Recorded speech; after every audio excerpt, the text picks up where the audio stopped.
Dr. Sulzer-Azaroff, I understand you have retired from your teaching position. Was that at the University of Connecticut? No, that was at the University of Massachusetts, and please call me Beth. Okay. Well, my name is so hard to say. I thought we ought to establish this. Okay. Okay, you have retired then from the University of Massachusetts, which is 50 miles north of here. And what is your present professional affiliation and title and so on? What are you doing? My formal title is principal in a private consulting firm called the Browns Group. And the organization is designed to improve performance primarily in the workplace. Mm-hmm. And the Browns Group is located where? Well, there are 3 of us. And so we're each located in our homes. My partner is Dwight Harshbarger, who used to be on the faculty at the University of West Virginia. And we have a consultant, Kathy Blake McCann, who was a former doctoral student of mine. Well, for how long have you been doing this? We started last summer. Mm-hmm. When did you retire from the university? June 1st of '92. How do you describe yourself as a professional? If a high school student, say, asks you what you do for a living, what do you tell them? I probably would say a psychologist. Mm-hmm. That would be different from a colleague asking me, and then I would describe myself as a behavior analyst or an applied behavior analyst. You consider yourself a behaviorist then? Very definitely. And a behavior analyst. Mm-hmm. Okay. Now, what about previous professional affiliations? Before you were at the University of Massachusetts, did you have other teaching positions prior to that time? Yeah, just there was one year when Lee and I first got married. I had a part-time position at the University of Connecticut Dental School, and I was working part-time at the Mansfield Training School, which is right down the road here, an institution for the retarded, mentally retarded, or developmentally disabled. And prior to that, I spent 7 years on the faculty at Southern Illinois University. What were the years you were at Southern Illinois? I was there from 65 to 72. Well, I'd like to know a little bit more about you personally. Mm-hmm. Could you please tell me where you grew up and went to high school and things about your childhood? I was born in New York City. I spent the first 6 years of my life in New Jersey, in Bergen County, New Jersey. I grew up in Washington Heights in Manhattan. I went to college, City College of New York, did a master's degree there also in elementary education. I should mention that when I went to CCNY, I was in the second class that admitted women. It had been an all-male school until then. And only the School of Education and the School of Engineering were open to women. So it was not possible for me to major in anything but education, but I did want to be a teacher, so that was fine. That fit in. Mm-hmm. Well, from what high school did you graduate? George Washington High School. And what year was that? 1946. Well, when you were growing up and as a child and in high school, what interests and hobbies and avocations did you have? I was very social. I liked to be with my friends a lot. Okay. I certainly wasn't a scholar as a child. Did you have any career ambitions as a child? I wanted to be a teacher. I always wanted to be a teacher. Mm-hmm. Did you have any animals? Excuse me. Go ahead. No, we didn't have. Well, we had a cat, but it's hard in a New York City apartment to have animals. Who would you say might have been early career influences? Oh, I think probably certainly my mother was the number one, and I come from this matriarchal society. My mother has 4 sisters, and fortunately they're all still alive and in reasonably good health. And several of them, well, my mother and one of my aunts were professionals. Then I also had another aunt who was a teacher. My mother and my first aunt that I mentioned were both buyers. And I think they had an influence, a very major influence on me in terms of my gender development as a woman who felt that careers were a natural thing to have. Oh. All right. Now, where did you first go to college? That was City College of New York. Yes, right. That was the first. Yes. And you got a BA or a BS? I got a BS in education. And what year was that? That was in 1950. Did you study behavioral psychology at all? No, in education no. classes? I didn't know a thing about it. I met my first husband, Ed, after I had graduated from CCNY, and he had come back after a hiatus from his own education and took courses at City College. He had been a student at the University of Chicago.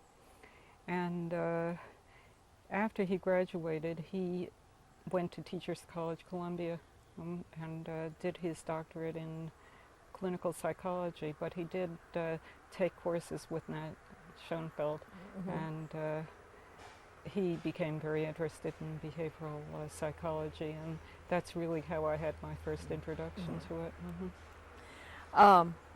Then, did you start teaching after you got your BSc? Yeah.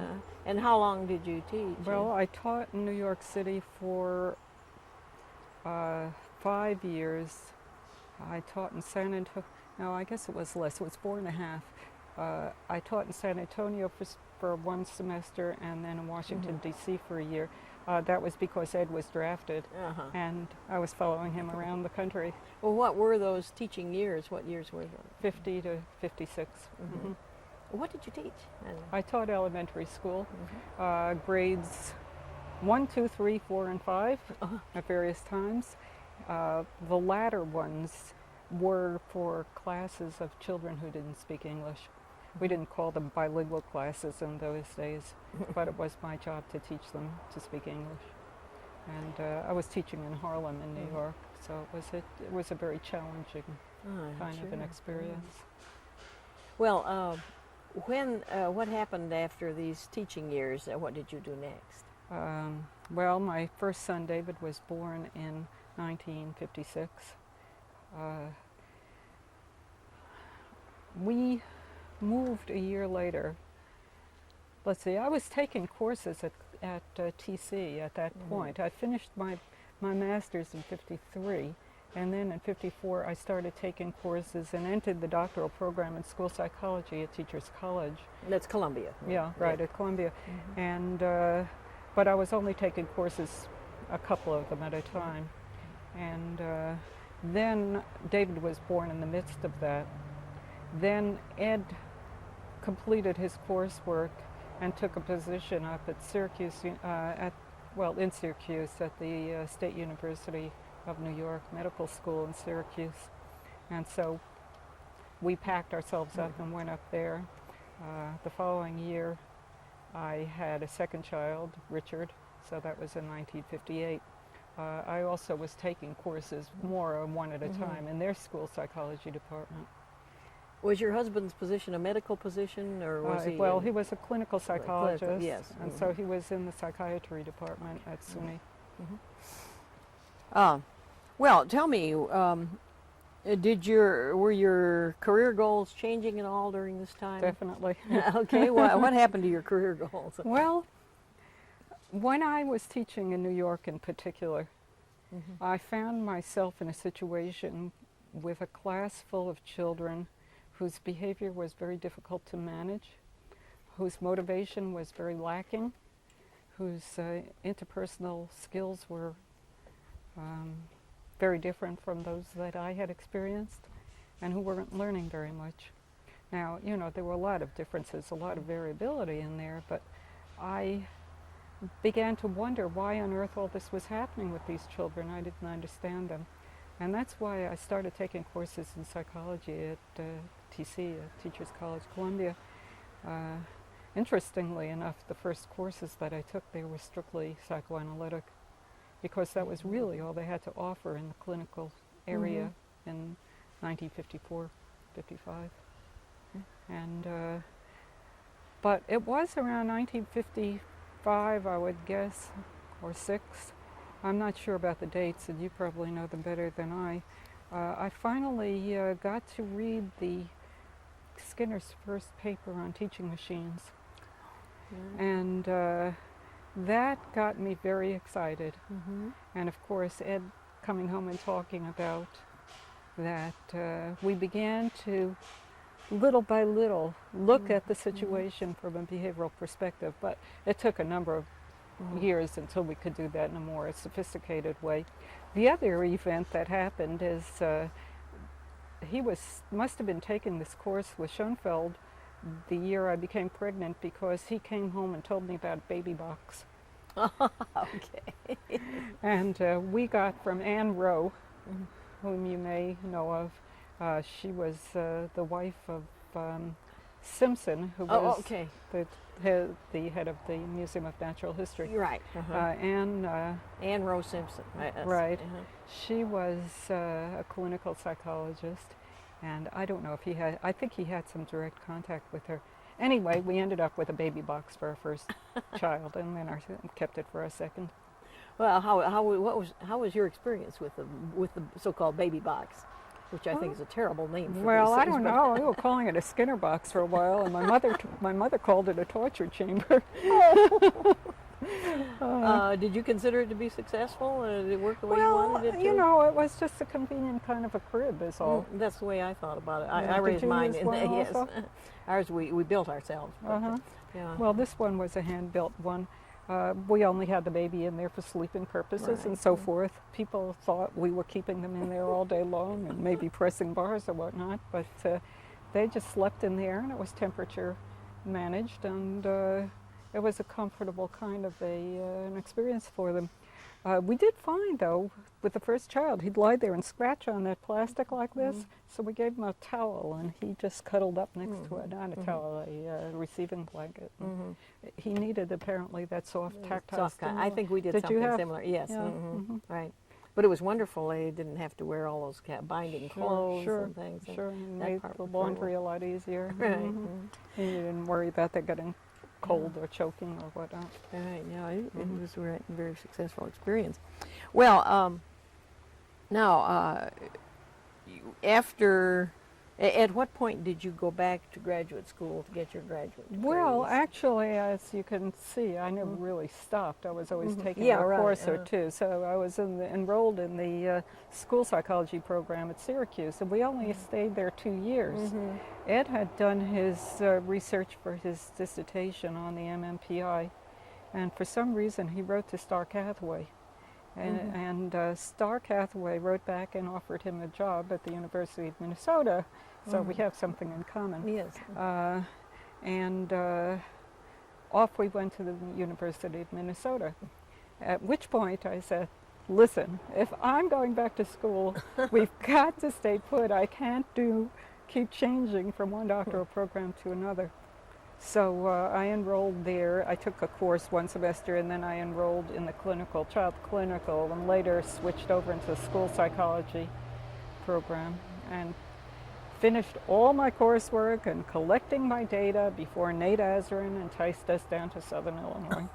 So there you go again. Yeah. But at least I finished up. All right.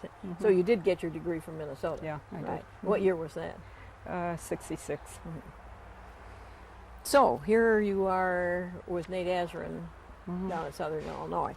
Yeah. Now, by the way, I was Ken McCorkadale's teaching assistant. Oh, up were there. you really? Yeah, and that had a big influence on shaping my behavioral influences. And Ed and I started doing work together in behavior modification there.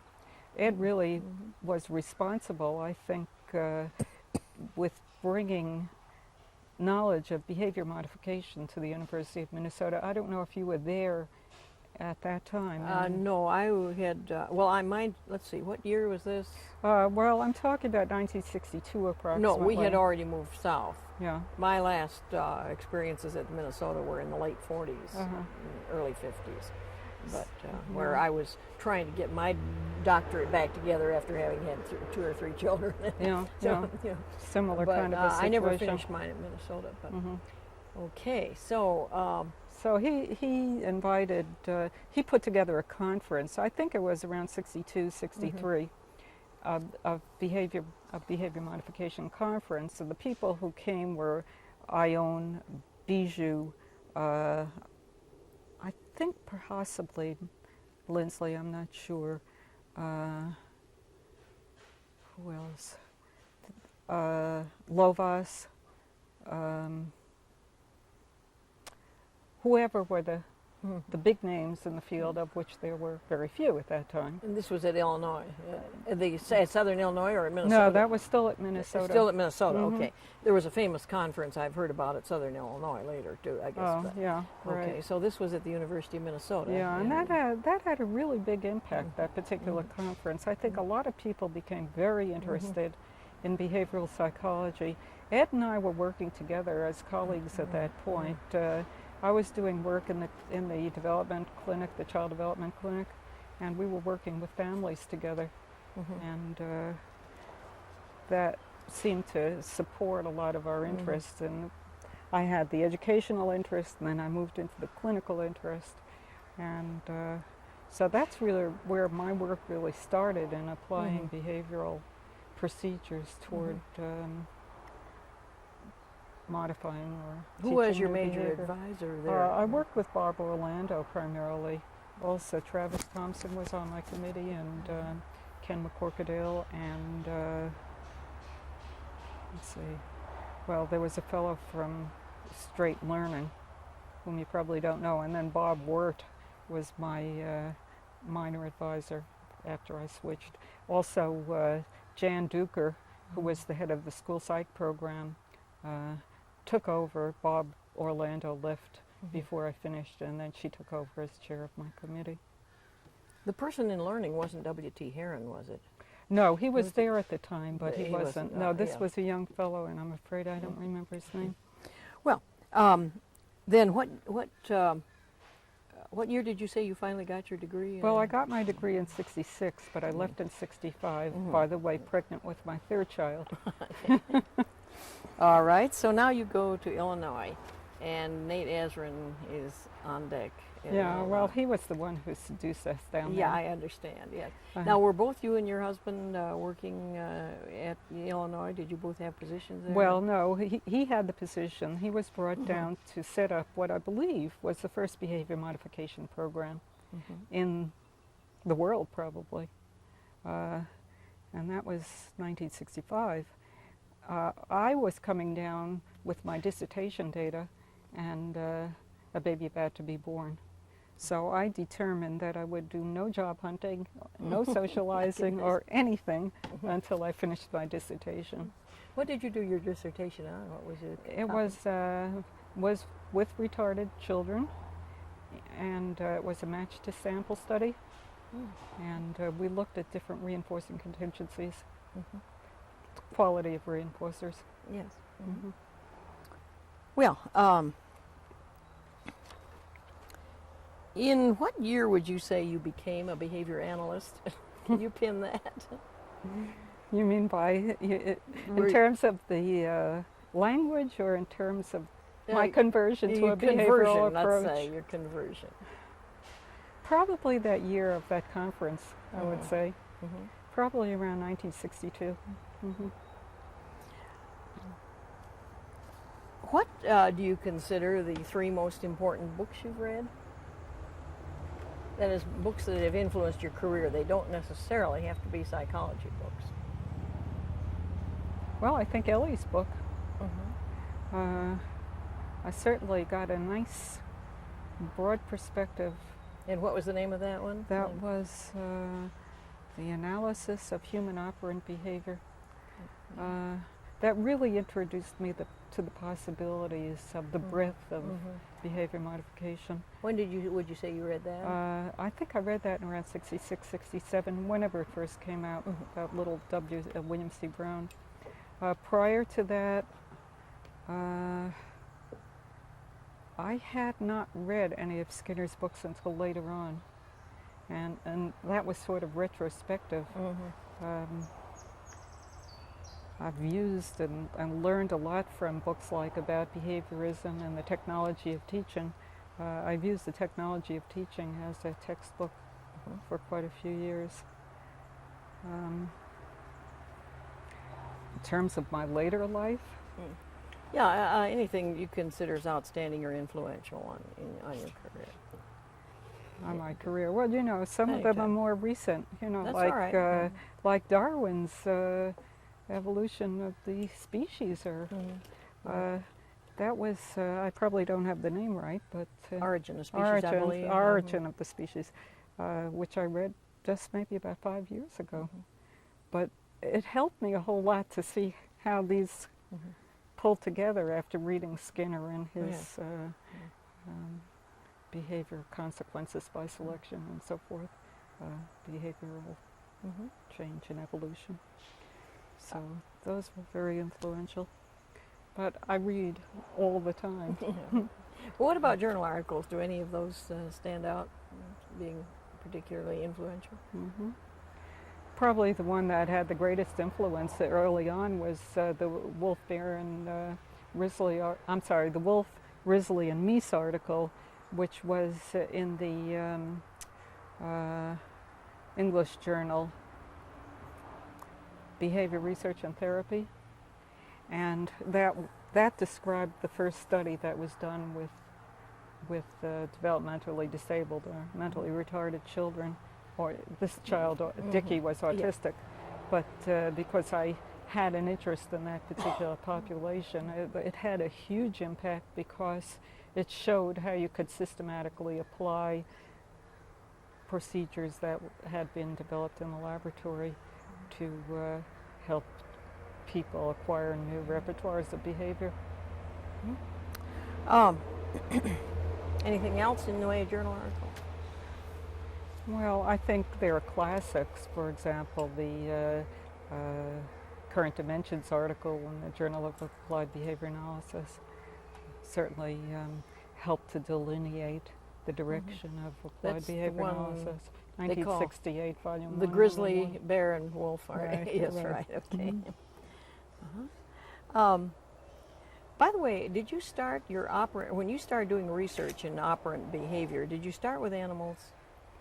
No, I Okay. didn't. As a matter of fact, I have a funny story about that. All right. I had never done any animal work. I never took a course, and even though I was McCorkadale's assistant, I never How did did you any manage that? I was his teaching assistant. Okay.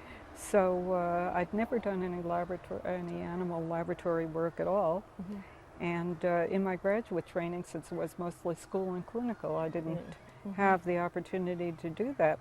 So when I got to Southern Illinois, Ed had a animal lab downstairs in his building.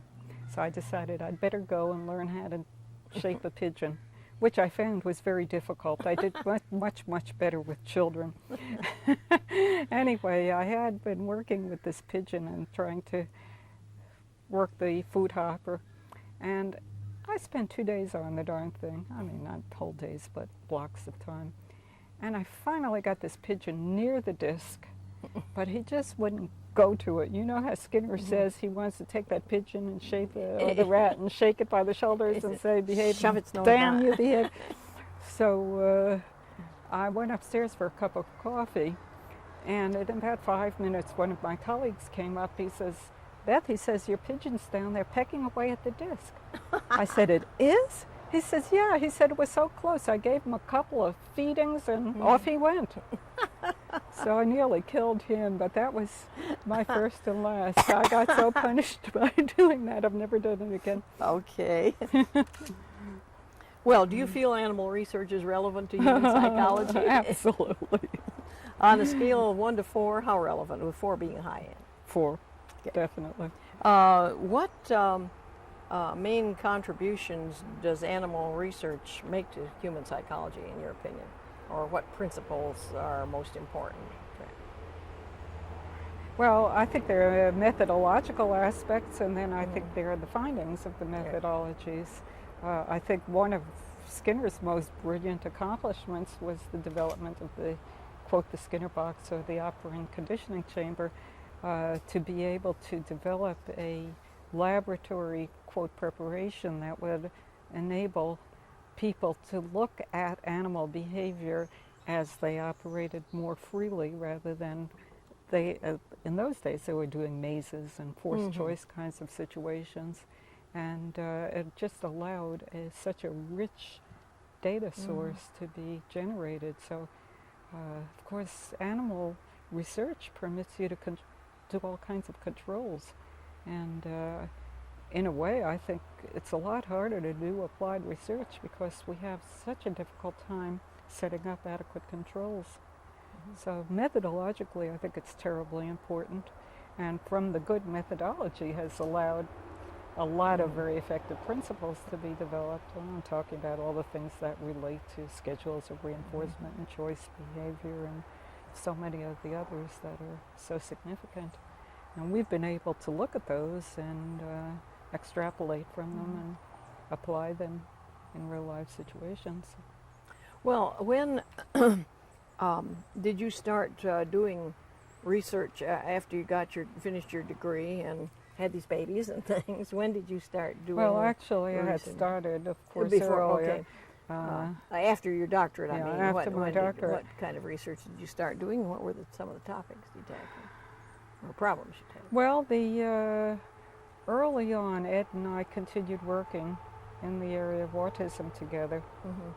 I started working at the clinic in Southern Illinois University, and we continued working on that.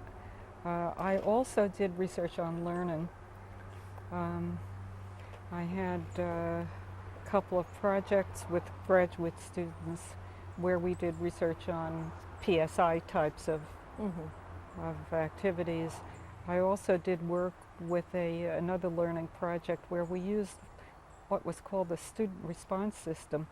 IBM had come into Southern Illinois at actually Ed's instigation and set up a room that allowed students to make responses and was backed up by a computer. Now today that's no big deal, but in those days that was very unusual, and it was possible to give them immediate feedback on their performance.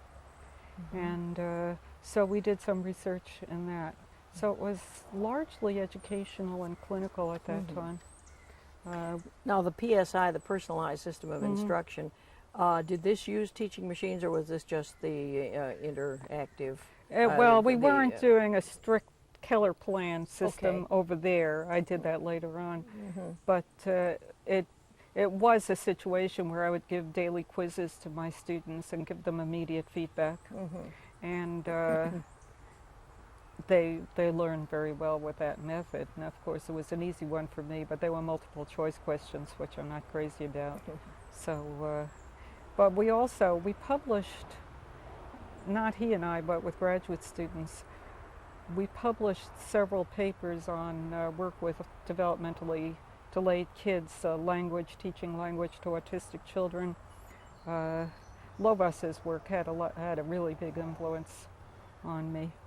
And the other thrust was classroom research, because that really had been my original love and still remains my love today.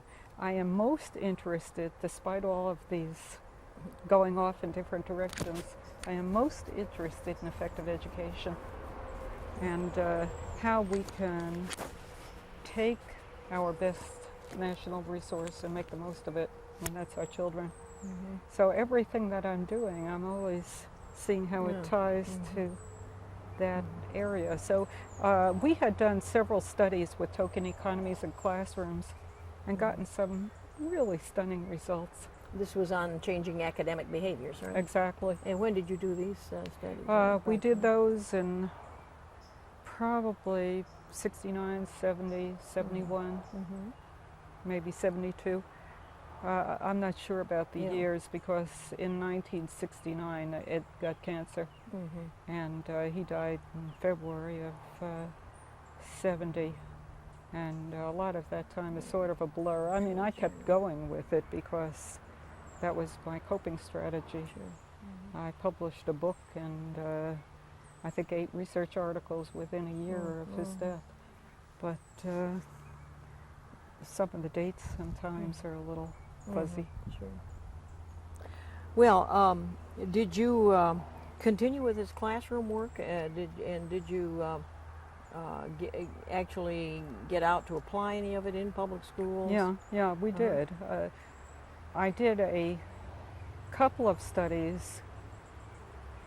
Probably my favorite of all time, even though I've done a lot of others since then, was one that we did in a public school in Carbondale. We went into a 5th grade class where the children were selected for this very skilled teacher because they were out of control and nobody else could manage them. And very quickly, those kids were working all day and accomplishing, and they tripled their academic progress, and they doubled and tripled their standardized achievement test scores, and their behavior shaped up beautifully. And we didn't really focus on their conduct. We focused on their academics, but the rest came along because they were beginning to succeed and feeling good, and they were very busy working hard because it paid for them to do it. They didn't have to act up to get reinforcement. Right. And the way they got their reinforcement was by producing in the classroom. Did this program produce any permanent changes in the system there at Carbondale? Did they? No. What happened to it? Why do you think that happened? What happened, the teacher that I worked with decided to become a guidance counselor immediately afterward. The principal of the school died soon afterward, and nobody else said, me, I want to do it. I've found that that's been the case, and that's what's propelled me into a lot of the other activities that I'm doing. Just having a better mousetrap doesn't cause the world to be a path to your door. You have to have better reinforcers for them to do it. Right, I see. So, what are some of these other activities now that you're doing as a result That of I'm this doing experience? now? Well, most of my work is now in the organizational area, because I asked myself, if educators are not grabbing these techniques that are so powerful, whether they're the Keller system, or the PSI, or token economies, or peer tutoring and teaching, or the direct instruction methods, or precision teaching, all of which have produced absolutely stunning results. Why are educators out there not doing it? And I've had to use the same model that we've used all the way along, and that is, you have to look at the contingencies of reinforcement that are influencing educators. And the fact is that producing change in students' deportment and academic progress is a very long delayed goal, consequence. And momentum is going with teachers using different skills and system using different methods.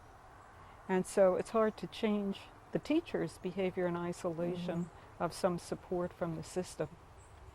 And so now I've begun to look at systems and try to identify what the contingencies are, look at issues such as the matching law and how that influences how people distribute their responses, how the quality and the power of reinforcement contingencies can be changed to support behavior change in the schools. And one promising area is to work through business.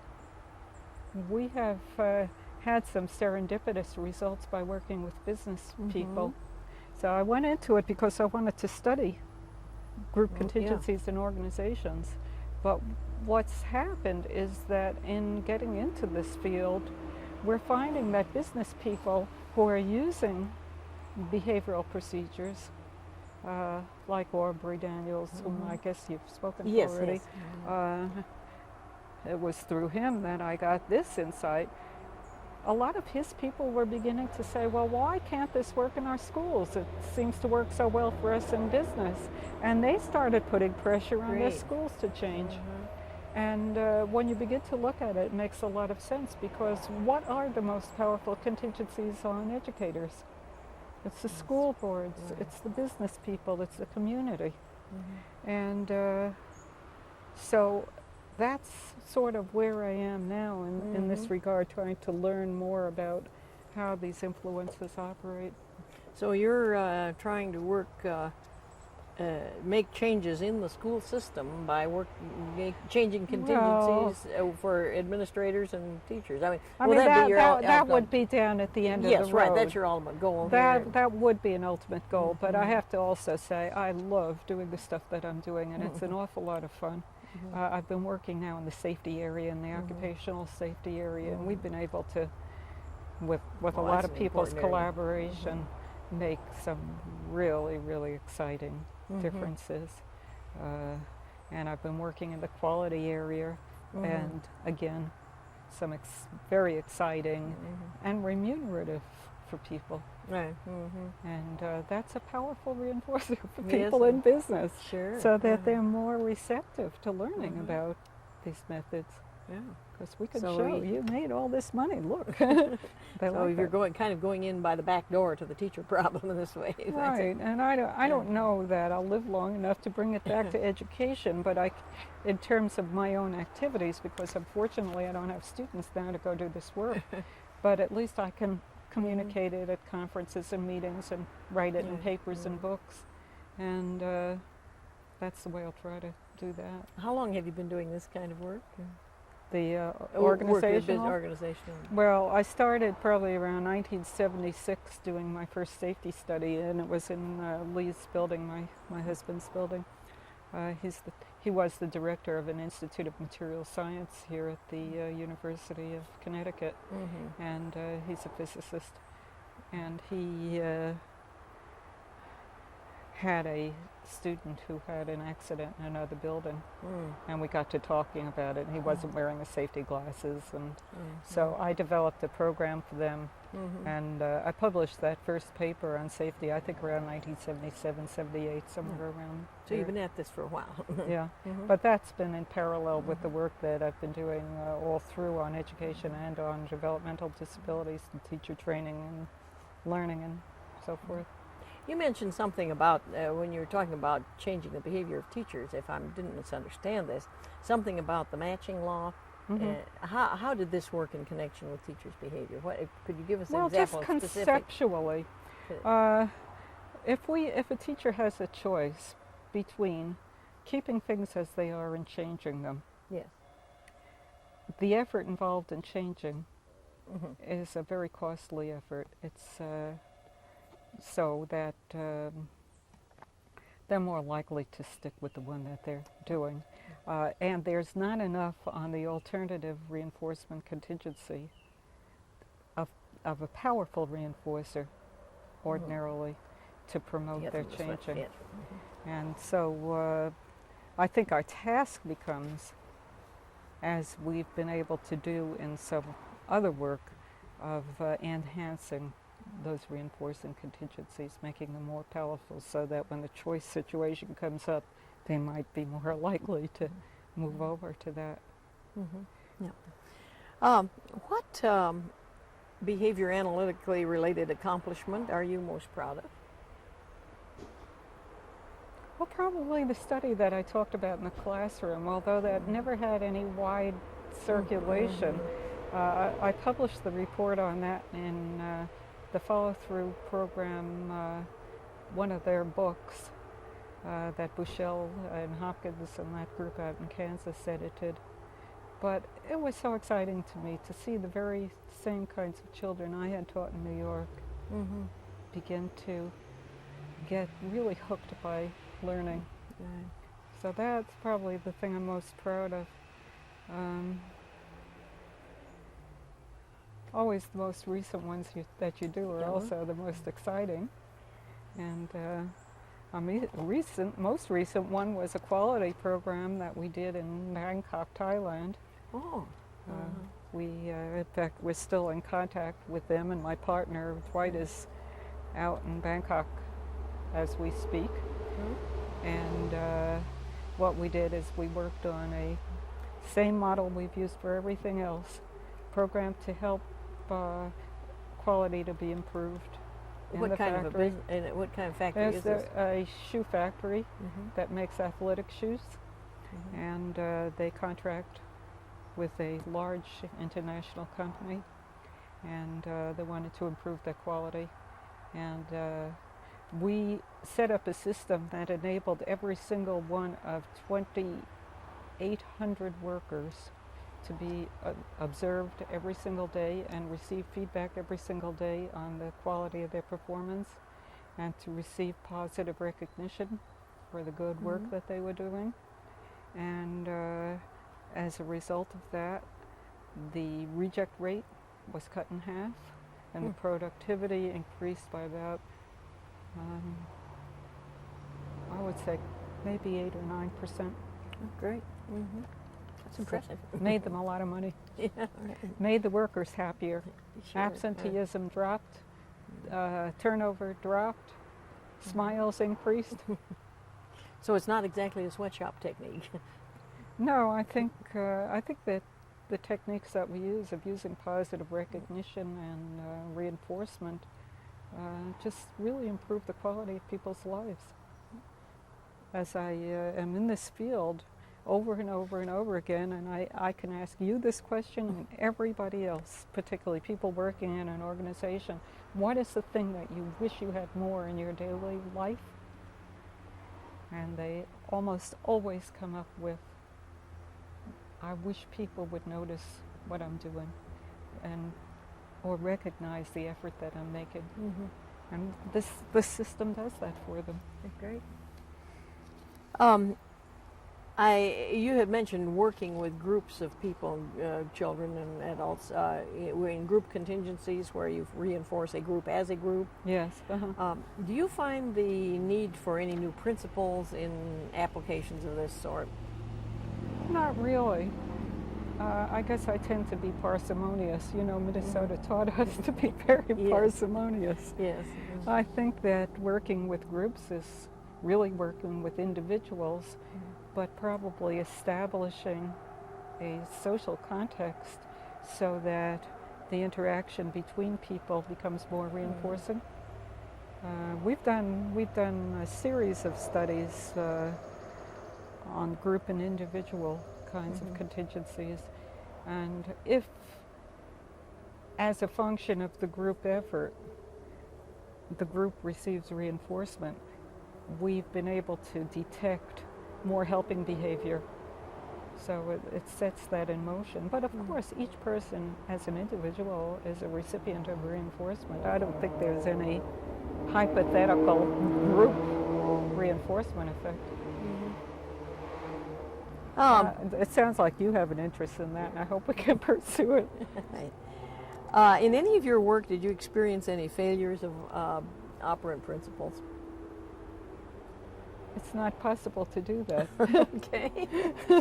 I've certainly experienced failures in our methodology many, many times.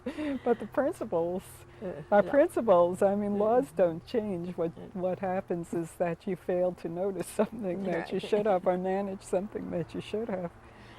So the apple drops on your head instead. Were there any problems that you've encountered that were not addressed by behavior analytic principles as you knew them at the time? You mean, was it... Have you encountered problems where, for some reason, there was nothing in the behavior analytic literature or the methods you knew that would help you with this problem? I think so, and that has to do more with areas that are being addressed better now. I'm talking about the internal events, cognitions, thoughts, feelings, physical sensations. I think until the instrumentation was developed, till biofeedback, for example, was developed, those responses were inaccessible. Now we're at a much more micro level where we have brain functioning, and I don't think that we're quite at the point yet of being able to condition brain behavior, if you like, the functioning of individual cells. but my son, David, is a neurobiologist and is studying neurotransmitters and synapses and so forth. And he's able to see the firing, and he's able to see the changes in the structure of the nuclei. And so I think that it will not be too far until conditioning can happen at that level. On the other hand, of course, there are these social contingencies, and going from the very micro to the very macro. There are a lot of things out there that we don't have control of the contingencies. And I say we, I mean the people who would like to change their own behavior or their own societies don't have adequate control of the contingencies. And if you don't, then change is very difficult to accomplish. And that's why we have war, pestilence, overpopulation, pollution, and all these other things, crime. You have had occasion to, in many cases apparently, to go into institutions or organizations or schools and set up programs where you train other people and put them in charge of the program. When you do this and walk away and leave it, do you encounter much drift in these programs? Absolutely. It's very rare that it stays. And we have had to learn that we can't do it that way. And that I've learned within the work that I've done in organizational systems. You've got to study the ecology. You have to see where the natural contingencies lie, and you have to build on those natural contingencies. You must incorporate the new contingencies within those that are existing, and you have to make it very reinforcing for the people who are there to support it. Otherwise, it won't. And even then, it still helps to have people come back periodically. But sure, that was the story of our lives until maybe 15 years ago.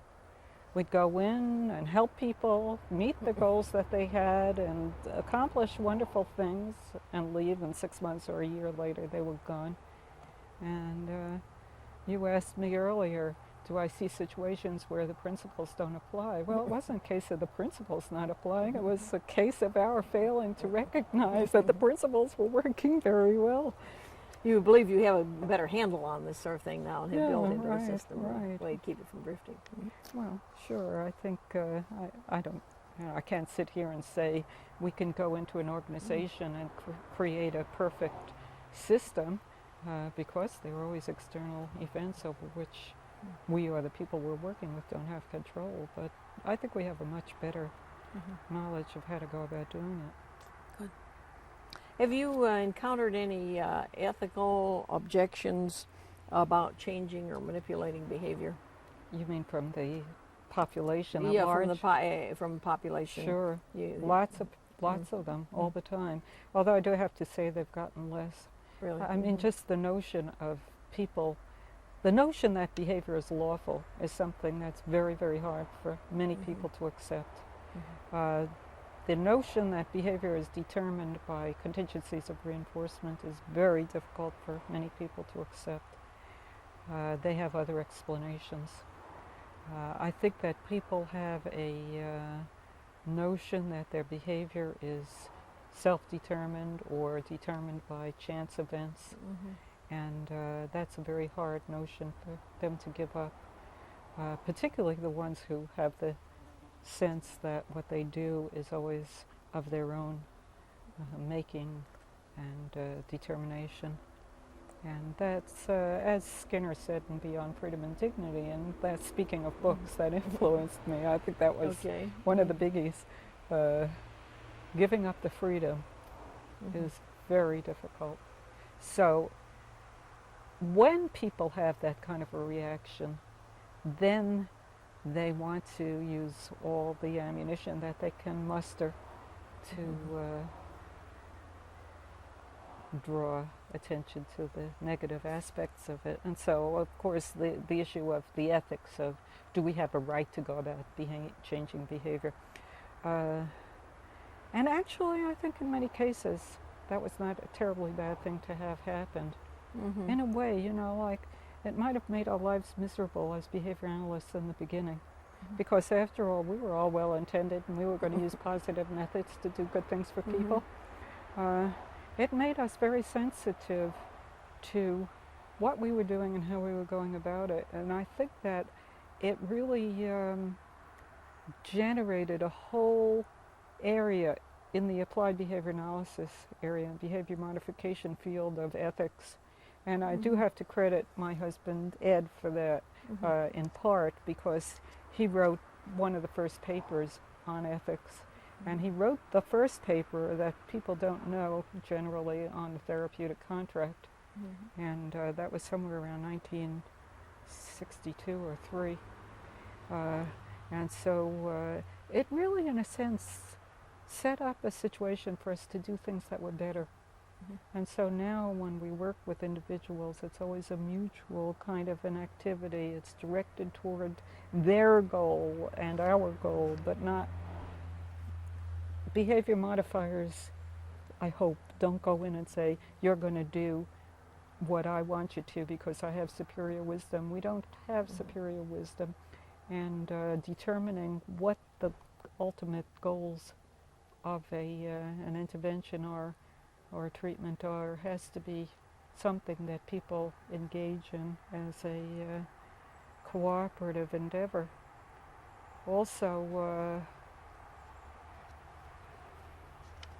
there was another point I wanted to make about the ethics of the thing, but it's been a mixed blessing, and I think good has come of it.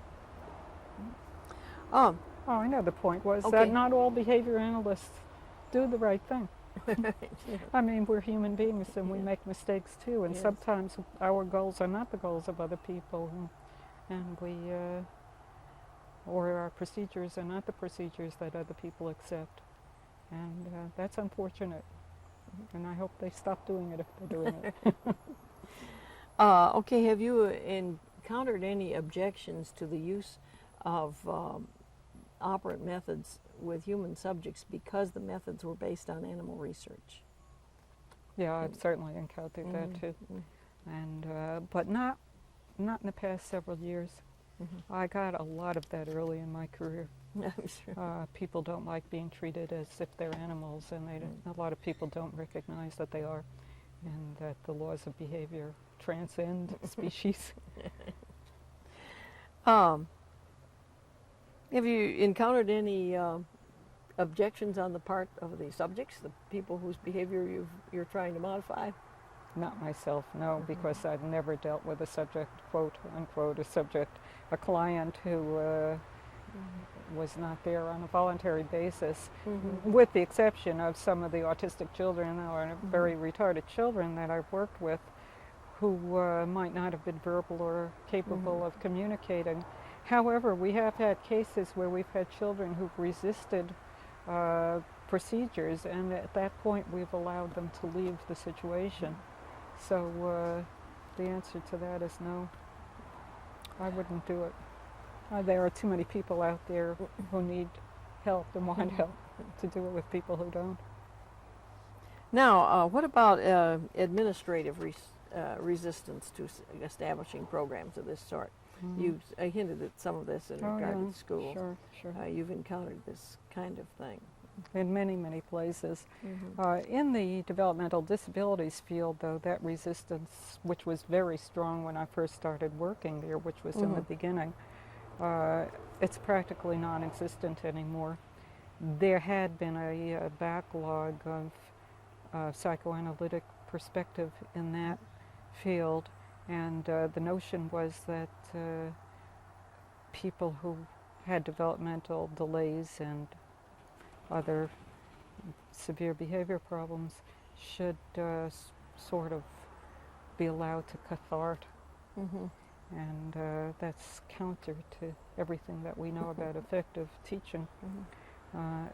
It's taken maybe a generation for some of those programs to finally diminish because the evidence is so overwhelming in favor of using effective behavioral procedures, good behavioral procedures, that it's rare that I ever encounter anyone anymore saying, I don't want to have anything to do with that in the field of developmental disabilities. Now, in the field of education, there are plenty of people who are resistant, and I think in social work and a lot of the other helping professions. There are still plenty of administrators who feel that that has no place in their organizations. Do you know of any school system where the behavior analytic approach is really entrenched in the school system, where they're using it throughout a school system, or at least a group of schools in a school, a whole school, or a group of schools in any community? I wish I could say yes. I know places where they've used them for a couple of years and then they've gone. Roy Mayer, who is my co-author on several books, is with the California State University at Los Angeles, and he's done a lot of work with the California schools, particularly the LA County schools. And he did programs, and I think is probably involved in another one now, with a group of schools out in LA County where they trained principals and teachers, and those teachers in turn taught other teachers, and they got some really impressive results. But again, you have these political kinds of issues that come along, and the results are delayed, they're not immediate, and they are not necessarily meeting the requirements of the people who are in control of the powerful contingencies that influence schools. But I think they're doing some exciting things there. What did you say the name of the person was? His name is G. Roy Mayer, M-A-Y-E-R.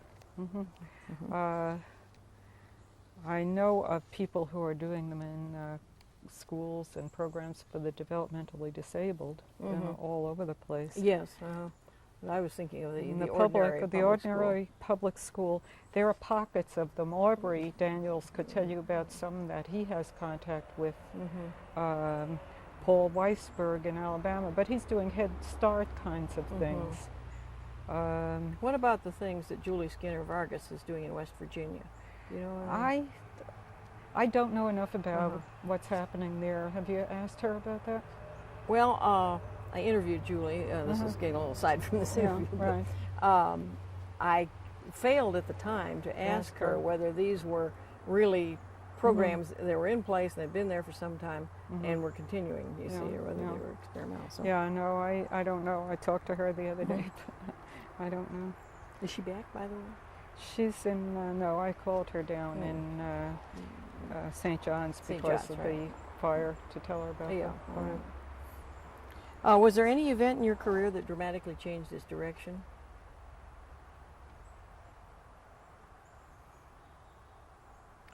Well, certainly losing Ed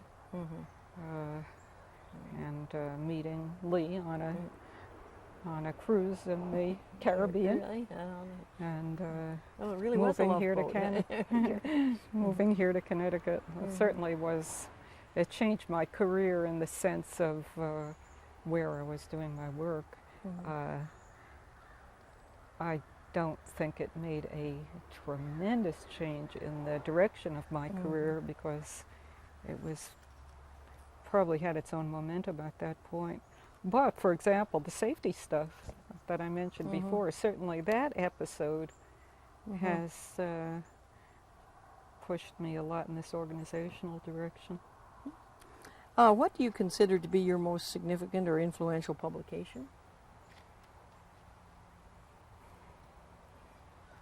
Well, I guess I have to say the last book that I published, but I don't know if it's that influential. It's not that widely distributed. It's expensive and it's long. It has 1,400 references. Oh my goodness. So not a lot of people want to read it.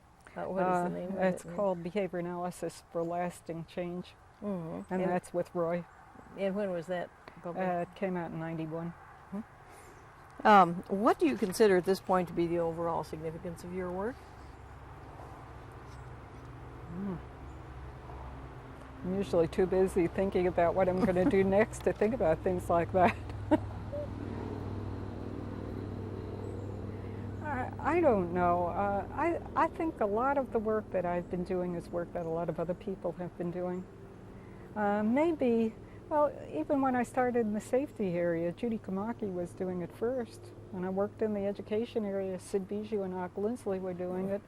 When in the developmentally disabilities area, Lovas and Bear and Risley and those folks were doing that.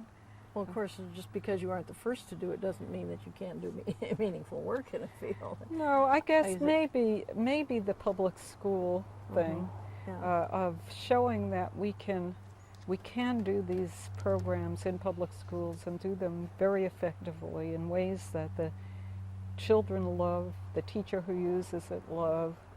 I think that that's been an important one. Certainly producing data that show that rates of accidents drop is very exciting.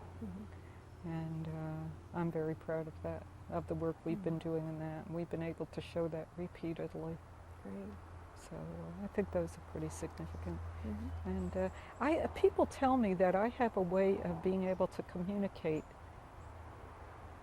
abstract principles and make them understandable. And perhaps that's, if there's a major contribution, maybe that's it. Maybe it's in translating the principles of behavior from the laboratory or from other areas of application and being able to describe how they can apply in new situations. If you had your academic and professional life to do over again, is there anything you would do differently?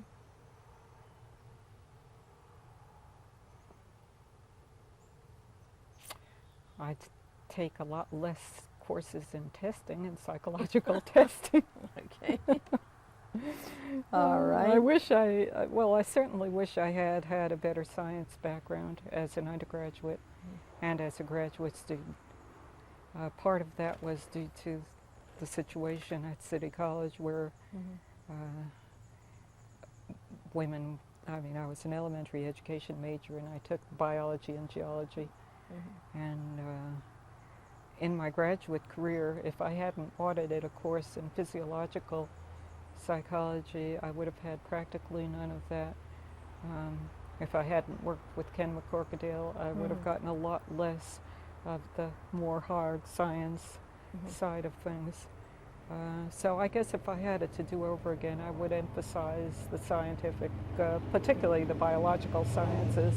Again, I think it's no surprise that my eldest son is a biologist, that my daughter started, at least in graduate school in biology, that my daughter-in-law is a biologist. Okay. Well, how, coming along to this topic, how would you advise a student who wanted to go into a career like yours, say the student who were in high school or just beginning college, to prepare for such a career? Well, I would encourage them to get a good, strong scientific background in college and high school, to learn empirical methods and to learn biological and physical laws. I certainly would encourage them to get experience in the areas in which they would like to work so they would know the reality of it. Internships, summer, practica. I would suggest that they try to work with people whose work they admire.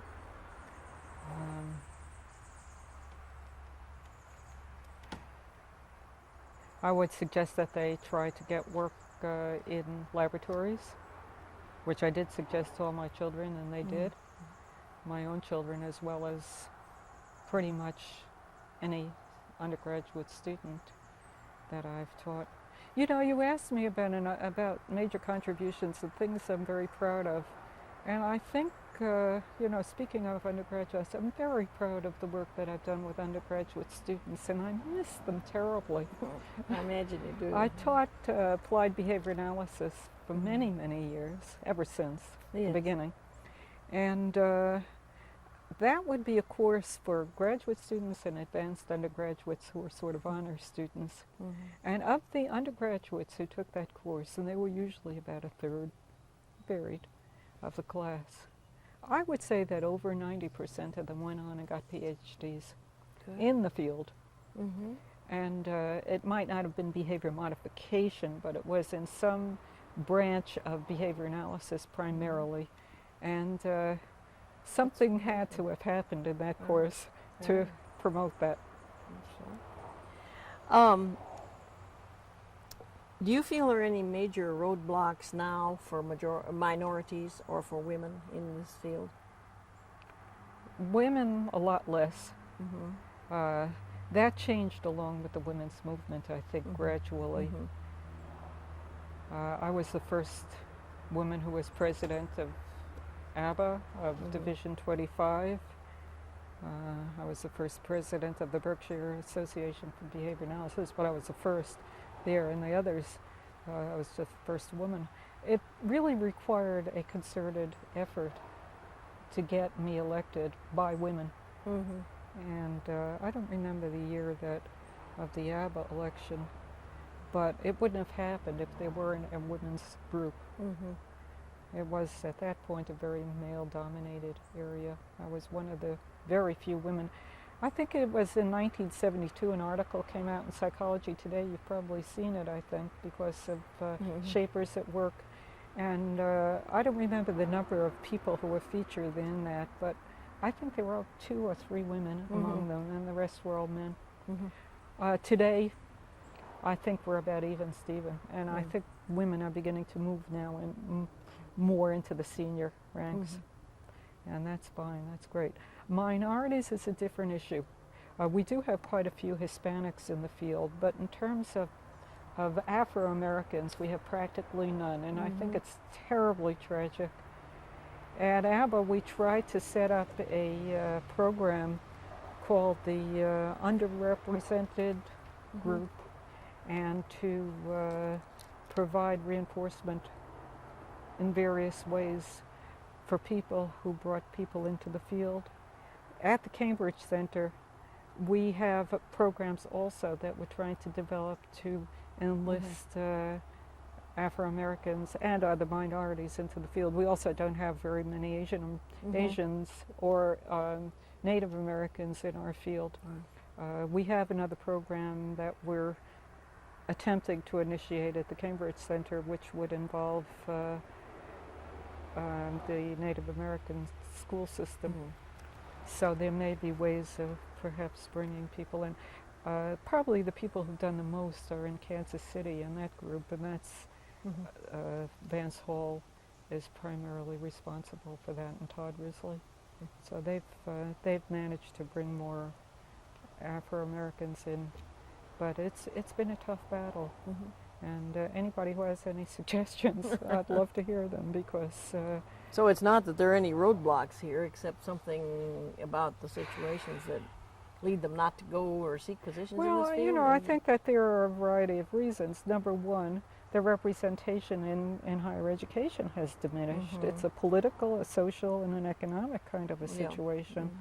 But also, no, I think there is another thing, and that is that at the time that more Afro-Americans were moving into higher education was a time when that particular group was feeling that behavior modification might not be good for them, that it might be trying to do something that would be detrimental to them. And of course that was a misunderstanding, but I think it was a misunderstanding that was perhaps fairly widespread. And yeah, I think those misunderstandings happen when people are not knowledgeable about what's going on. But many of the school children that I worked with were Afro-Americans and did stunningly. And many of my college students were. And whenever I find any minority member as a student, I try awfully hard to recruit them into the field because we need them badly. Well, I believe you've sort of answered this question. Whom do you think you have influenced? Well, certainly the undergraduates, and surely the graduate students. I've probably chaired about 30 doctoral students. A lot of people that I know professionally. Members of my family. My husband said he used to be a Russian bear and now he's a pussycat. Very good. What groups? And I should add myself. Okay. I've done a lot with myself. Well, good. That relates to some questions I was going to ask you. Here, but first, let me ask you, what groups of people would you like to influence? Well, obviously educators. Mm-hmm. That would be the number one. Health professionals, policymakers. Anybody and everybody, because when you understand the contingencies of reinforcement, you're able to manage your own life and make it a lot more pleasurable. Well, next question then. Do you use behavior analysis in your everyday life? You bet.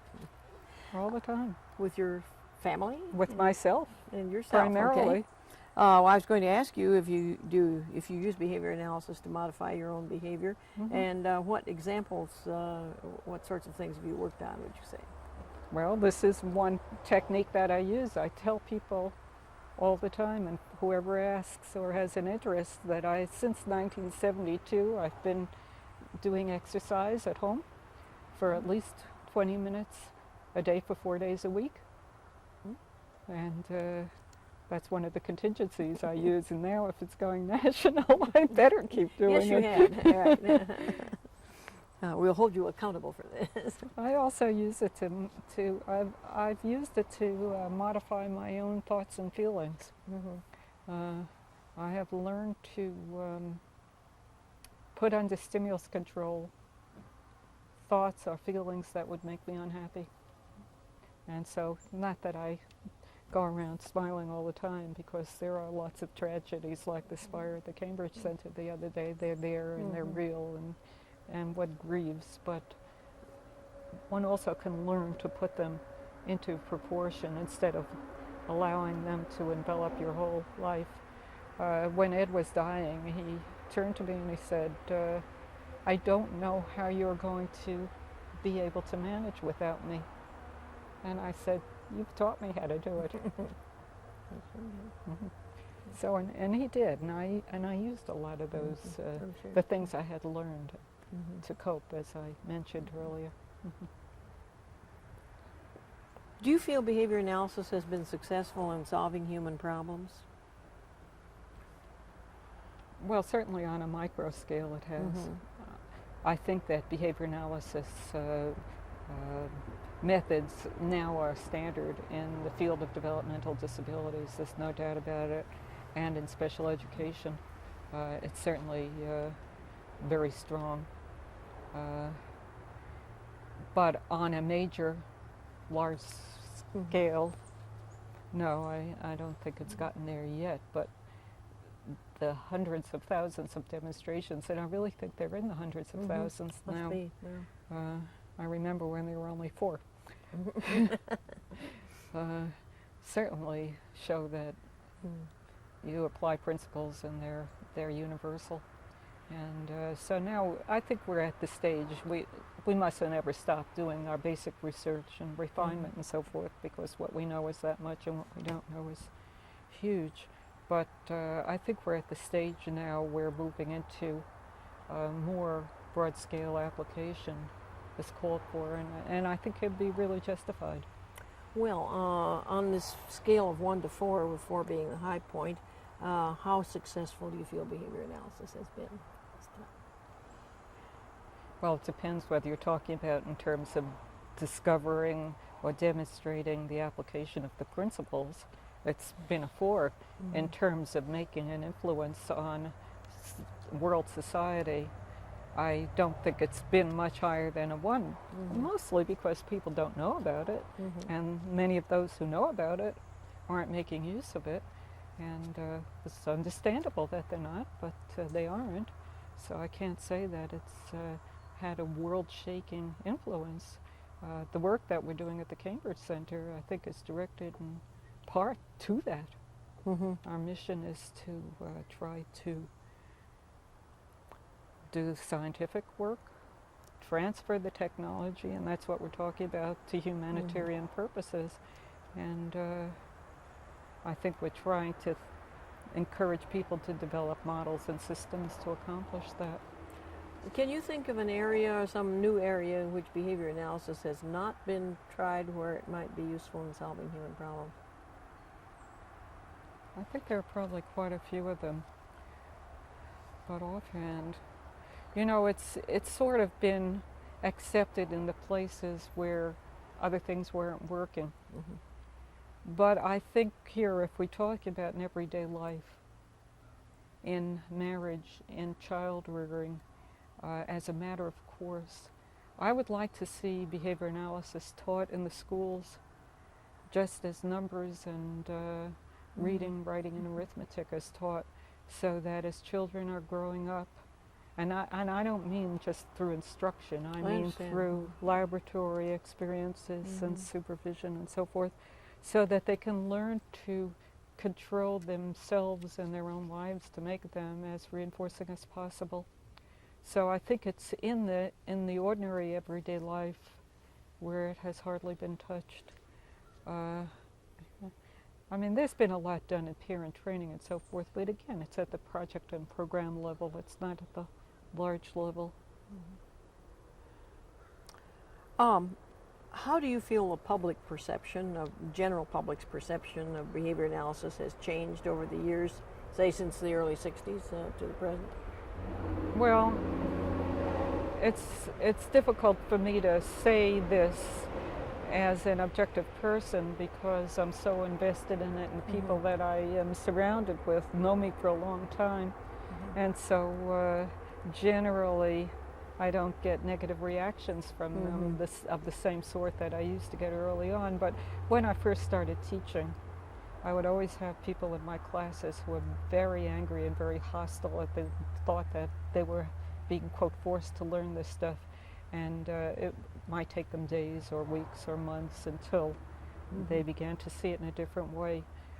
School systems, there was a lot of overt hostility in the beginning, as I said, in the developmental disabilities field. There was a lot of hard resistance early on.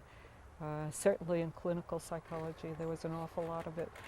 I think that as people have learned more about it in their training, the resistance from the professionals has diminished considerably. And even if people don't adhere to a behavioral model, they seem to have a lot more respect for it. I don't have to go like that anymore when people ask me what I do. How do you feel mainstream psychology's perception of behavior analysis has changed? Well, I think in tandem with what I just said, because I've done a lot of work with the American Psychological Association, and I think the reactions were very, very much the same as I described early on. There was a lot of antipathy. In fact, Division 25 was sort of anathema in the association. You never saw a person from that division on any of the leadership roles or functions, and that's all changed. I've been chair of the Board of Scientific Affairs. We have, many of us have been involved. I've been on the task force, on task forces. I've been on the, I chaired the Continuing Education Committee.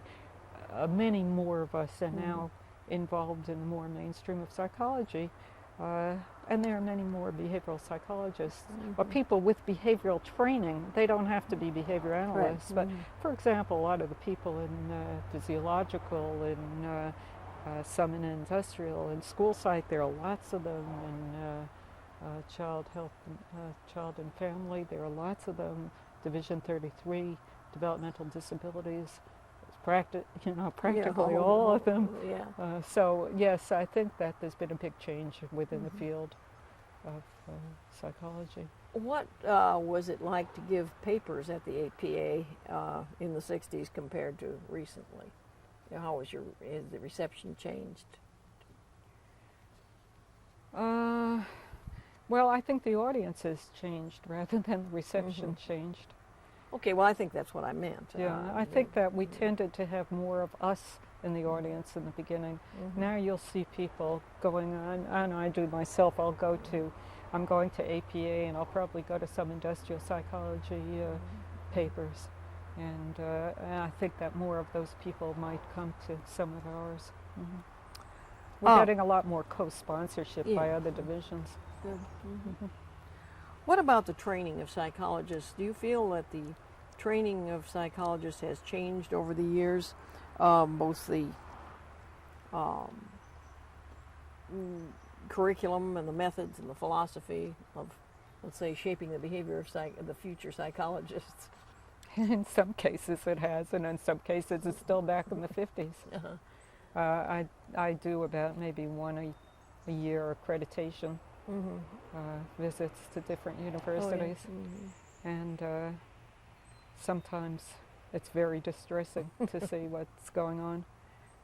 That modern psychology, and I'm not just talking about behavior analysis, I am talking about modern physiological, neuro, clinical, social, whatever. I've been in places where they're teaching from 20, 30 years ago.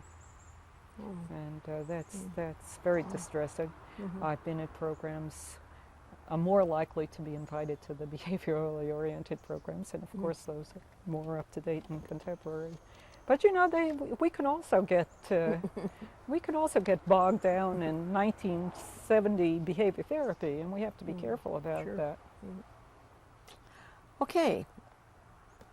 Do you see any one individual on the horizon who might replace Skinner?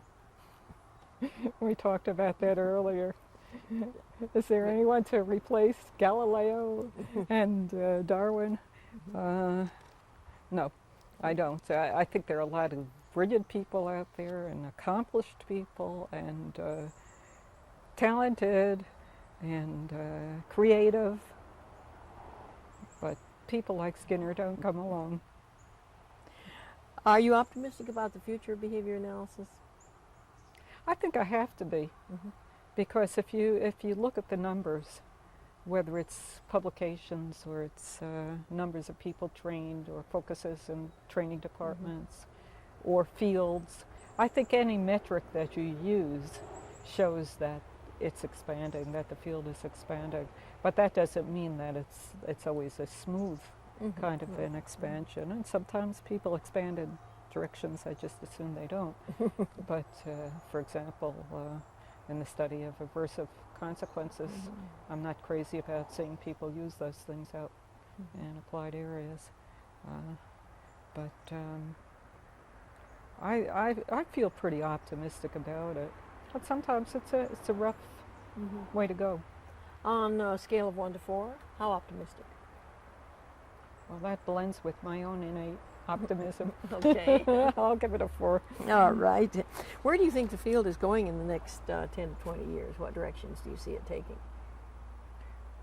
Well, it may be biased by what I'm doing right now, but I certainly see a growing interest from business and organizations, mostly because there are a lot of reinforcers in there, and they're pretty powerful, and they're fairly immediate. They work fast. And so I see that area growing and mushrooming. In the medical area, the health. One of the big advantages that behavior analysis, behavior modification has is that it collects data. Yes. And so it not only collects data, but it demonstrates the functional relation between what it's doing and what happens. And that kind of demonstration is finally being demanded by policymakers. And we're ready there with it. They want evidence that procedures and methods work. And we have the systems in place to do it, and we have many procedures to accomplish it. And I hope that the people like Mrs. Clinton are looking at this as a possibility, because it really is answering a lot of the needs that they're searching for, which is an accountable, efficient, cost-efficient, and effective healthcare system. So I see those as two really important areas. I wish I could say education. Yeah, things are happening in education, but we have to sort of keep dragging ourselves along. We're trying an awful lot of things. Kent Johnson wrote with Joe Lang this paper in the American Psychologist reporting on the wonders that they were doing at Malcolm X College. You probably heard about that, Yes. where these people multiply by 4 or 5 years in months their academic achievement. And that school is going gung-ho for this. And I think it's also going to answer that issue about minority representation too, because that student body is essentially all Afro-American. We hope that that would have some spillover effect to other schools. I hope too, so. I hope so. I mean, one day people are going to say, boy, you know, if those people who are delayed, who are in low socioeconomic areas, who are in poor health, who have physical and developmental problems are benefiting, why can't my kid, my smart kid? You asked about areas not addressed, gifted children. We haven't touched it, and it is a heartbreak, because who do we have with the greatest potential? The gifted The child. gifted child, and those children are being neglected. They are learning in spite of, not because of, and we are just wasting them as resources, and it's so sad. Well, most people don't seem to have a very clear idea of what science is all about. Could you help clear up the confusion by giving us your definition of science? Lee and I spent a lot of time talking about that one. Okay. Well, to me, science is a systematic study of natural phenomena. What about technology? How would you distinguish that from science? I would, technology is the application of the findings of scientific inquiry. What's been the impact of science as a whole now, not just behavioral science, but science as a whole on your own life? Well, certainly in terms of technology, it impinges on practically every moment of our lives. And in terms of behavioral findings, it certainly has impinged. It's also supported me and 2 of my husbands. Okay. What do and you, a couple of my children. Yes. What's been the impact of science as a whole on the world at large, do you feel, at this point? Well, I think a lot of people wouldn't be here if it weren't for science. I think we'd have a much, much smaller population, which has mixed blessings. Yes. We're living longer, and we're being healthier, and we have better lifestyles as a result of scientific inquiry. Quality of our life is a lot better, but it also brings along, like everything else, it has its dark side. And so we have pollution, overpopulation, crime, and all the other things that go with it. Do you consider psychology to be a science? That's the big discussion that we have all the time. He loves to kid me and say that's not a real science. I think that there are branches of psychology that are sciences, and I think there are branches of psychology that are technologies, and I think that branches of psychology that are helping professional activities. I think it's a very diverse field. Well, do you think there can be psychology without science? I'd hate to see it. I think that was what split APA asunder. I think it's what worried people a lot when the scientists began to leave in droves from the APA, because they saw it as a guild professional organization. And I think it would, I think if there were no science in psychology, it would be a catastrophe. What do you think the average person in the street's concept of science is? Science. Something that a person in a white coat does with a microscope. What do you think we can do about this concept? Actually, I think we're already doing it, but I'm a bad person to ask, because I don't know, fortunately or unfortunately, I don't watch television. But I have occasionally seen programs like Nova, and I think that there are those kinds of things that are going on in mass communication. Whether people watch them or who watches them, I have no idea. On a national level, every once in a while politicians will at least give some lip service to the importance of science. we had a lengthy discussion last night at dinner about the super collider Oh, yes. and the exorbitant amount of money that that's requiring, and what other kinds of things could be done for half or a quarter, a tenth or a thousandth of that amount of money. And the problem of policy and politics coming in contact with one another. Okay, well, thank you so much for your time. We've You're very enjoyed welcome. hearing This was a your lot of fun. insights and experiences.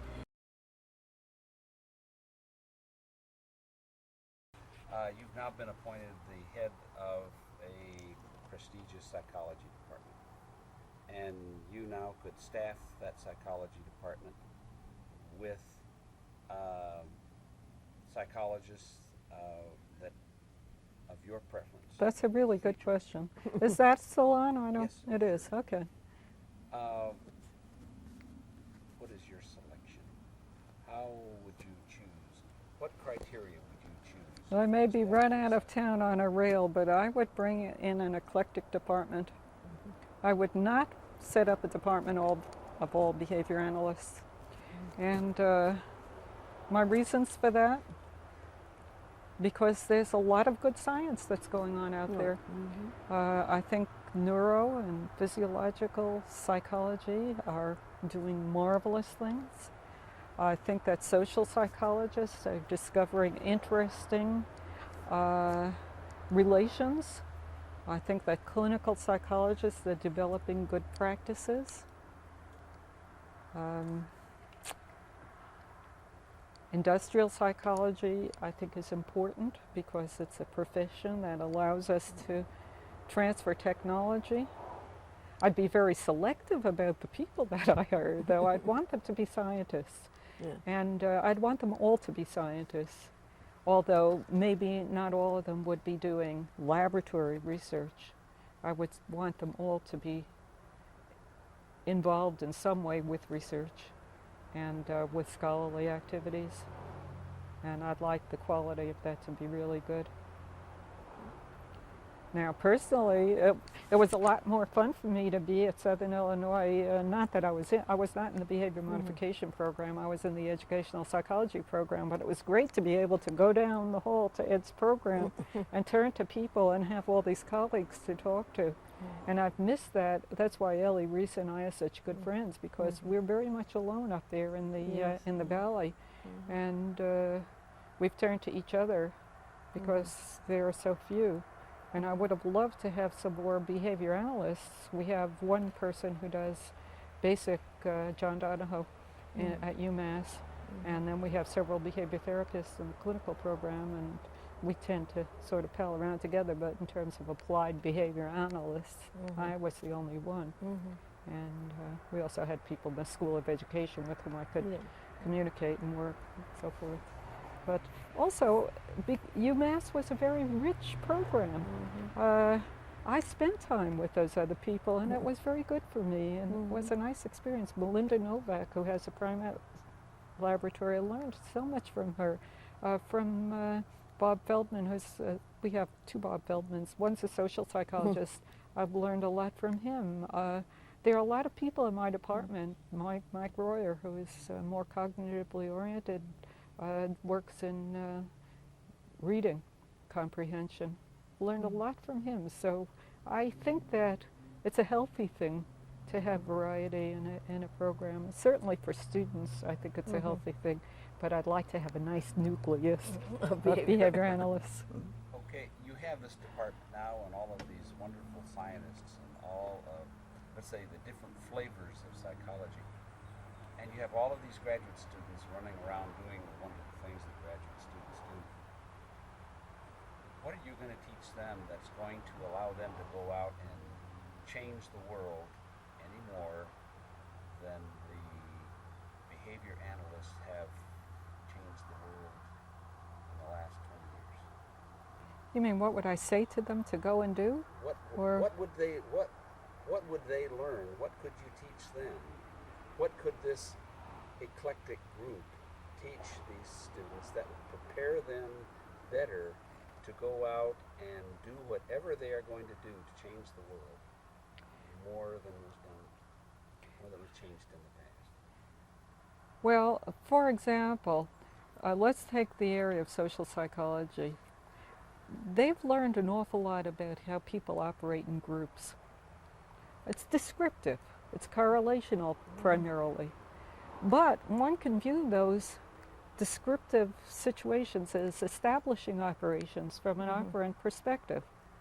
What it says, for instance, if you put people into a group situation and you expose them to a reinforcing event, that they're going to be much more disposed to deliver reinforcers to other people. Now that's an example of something that's a very valuable lesson. I have to thank Scott Geller for that particular example because I read a paper of his recently. But we get that from them. If we turn to the biological people, the biopsychology people, we will learn that there are certain events in the brain structure and function that will establish certain responses as more reinforcing or less reinforcing than others. And so that will enable that student to be able to set up situations so that they're much more likely to achieve the change that they're trying to achieve. And in either of those cases, I could see pulling together the knowledge that they gain from these other fields. So what is the best situation to get, if the purpose is to get a group to work in a cohesive, productive way? What's the best way to do it? We're learning how to do that. What's the best kind of physical condition for them to be in? We're learning how to do it if we can extrapolate from the findings of these other fields. So it's for those reasons that I feel it's really important to do that. Physics is what people would now call big science. What would have happened to physics if the atomic bomb had not happened? Change history, the atomic bomb did not happen. Well, Would physics have been big science now? You mean would they be getting as much money from NSF as they're getting? That's Probably not. Probably not. Or if biology, hadn't discovered penicillin and things like that, Well, the I great guess- discoveries that touch humankind dispose them positively, and the bad ones dispose them negatively. I mean, there was a big backlash against physicists after Hiroshima. Oh, yes. It wasn't them were all good for them. They were backlashing against themselves. Yes, it was kind Right. of a backlash, but there was such great respect for what they could do. And it is that respect, let's say, if nothing else, that they have cashed in on for becoming, that's how they've become big science, one of the reasons. They certainly have not changed our world that much. Not as much Well, when we get together at dinner, you can have that one out with Lee, because he's been director of the Institute for Material Science here at UConn. He was there for 25 years, and their business was studying the properties of materials, and the work that they've done and people in their field have done have made enormous changes for humankind. But okay. the point is that other than the knowledge about the atomic bomb, you go to the whether it is our legislators or the general public. They're the task, the work that the physicists have done, it's just not that well known. Right. I think that there is a parallel between the behavior analysis and physics. The only thing is that behavior analysis does not have an atomic bomb. Something that they can hang their hat on. That look That's what right. we have done. Yeah, Now, right. really, in many respects, they have done more to change our society. But you can't put your hat on it. Yeah. What can be done to give behavior analysis? Well, I'm hoping, one always keeps hoping. I told you I'm naturally optimistic. I'm hoping that some of these things, like the stuff that Ken Johnson and Joe Lang are doing in Chicago, by the way, Kent was my doctoral student, so I'm a little, Oh, really? yeah, I'm a little Yeah. biased in his favor, but Sure. I see the work that they're doing is tremendously exciting. Oh, yeah. And I think that if that makes it into the national news, look, we are taking hundreds of young people with potential and fifth grade academic levels who are entering college and preparing them to succeed in college over summer.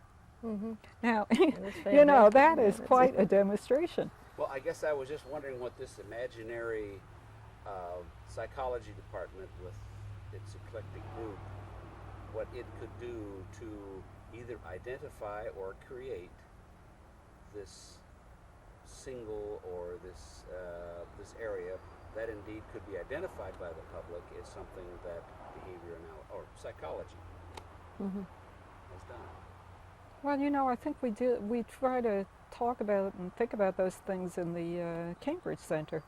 These are a lot of the issues that we try to say, okay, where can that difference be made? Where can we make this difference? Where is it going to have the most impact? Psychology departments that are all over the place, so that the relatively few people at the Cambridge Center, Yeah. the work is valuable, but there are only so many people. Oh, right. But we bring together people from all these Sure. universities Yeah. and try to communicate with them. And I think that's one of the purposes of the organization, is to try to have a forum for doing this, as ABBA does too, the Association for Behavior Analysis. What we really need is this psychology department that has all of these people doing all of these wonderful things in psychology.